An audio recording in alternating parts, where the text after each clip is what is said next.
anahoja.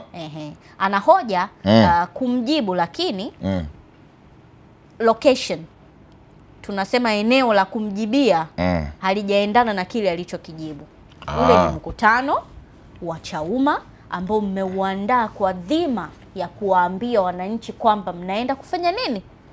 Mnaenda kufanya nini, labda mkipata nafasi bungeni na vitu gani. Watanzania wanatamani kusikia kitu gani kipya kutoka Chauma. Hiyo namna ya wewe kuchambana tunaita na makamu mwenyekiti, tulitamani labda ungeisema pembeni ya mkutano ule.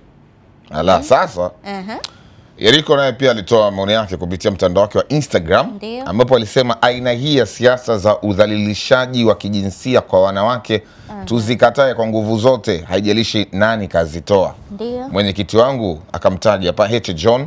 Hii haikubaliki katika siasa za kidemokrasia. Tunawahitaji sana wanawake kwa wingi sana katika siasa za vyama vyetu. Tuna wajibu wa kuwaheshimu na kuwalinda, sio aina hii ya kutweza na kuwadhalilisha.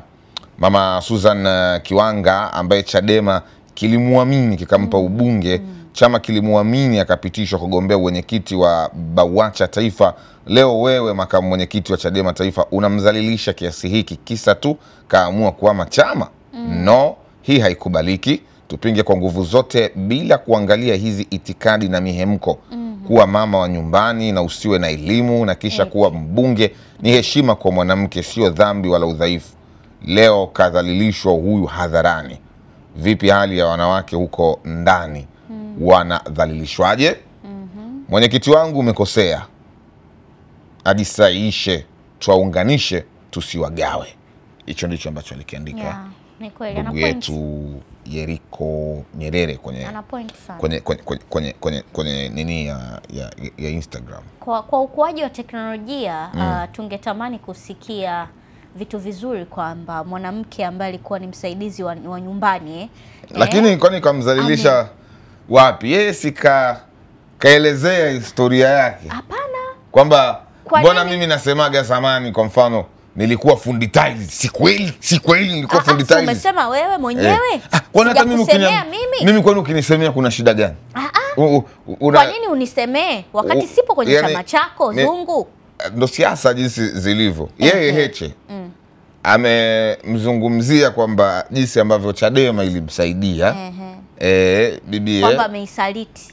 Ameisaliti, si ndio? Yao ni maneno ya kisiasa. Lakini mimi ambacho nataka sasa kuipata picha, udhalilishaji uko wapi?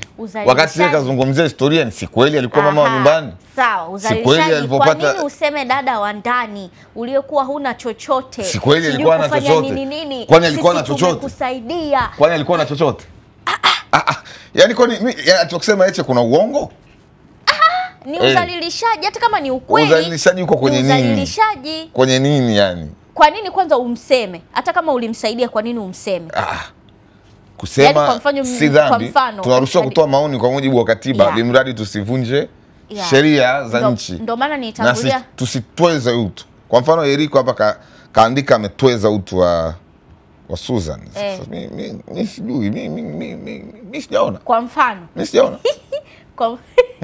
Kwa mfano Zungu nilitangulia kusema mara ya kwanza kwamba hiyo inaweza kuwa ni udhalilishaji wa kihisia. Moja kwa moja umemuumiza yule mtu kihisia. Kwamba sawa umenisaidia ndio uje unidhalilishe mbele ya umma. Ujue nilikuwa ni mdada msaidizi wa ndani. Kwamba inamchora ni mwanamke shujaa. Inamchora ni mwanamke shujaa na mpambanaji. Kwa hiyo inamaanisha kwamba makamu yeye hataki kuona ukuaji wa watu wake wakienda sehemu nyingine na kuonyesha ni kwa namna gani walijifunza kutoka Chadema. Haya bwana, tuanze tugumza pili. Sio kaningata. Wanawake hoye. Wanawake wakisema tumezalilishwa. Wanawake. Yaani sisi.